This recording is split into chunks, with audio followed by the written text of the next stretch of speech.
tere sõbrad, ma olen siis tulnud Tedre 81 Kristiines, et on niisugune 5-kortne maja, mis on tegelikult rekis. Akna peal on ka veel kuri kiri praegu, kuna tegelikult maja fassaad ja rõdud ja kõik on rekkimises, et viibimine rõdul on rangelt keelatud. Aga kui see siin läbi saab, siis tegelikult on meil siis üüriturule tulemas üks pakkumine, ühetoaline, selline vana korter, aga seest puhas ja korras, nii-öelda kõik saab kasutada.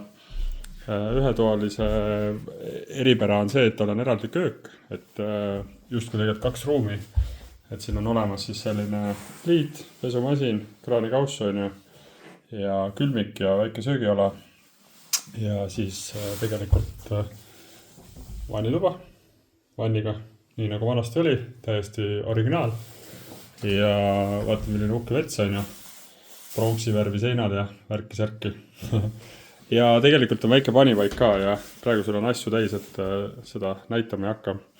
Aga kellegile soodsama otsa korter, siis igatahes turul on ta saadaval ja teine korrus väga mugav ja päevase päiksega, et kui siin praegu aknast välja vaadata, siis tegelikult päike paistab mõnusalt sisse. Nii et kui peaks huvi olema, anna endast märku ja tule vaatame koos üle. Tehke tarku tehinguid ja näeme juba notaris. Tšau!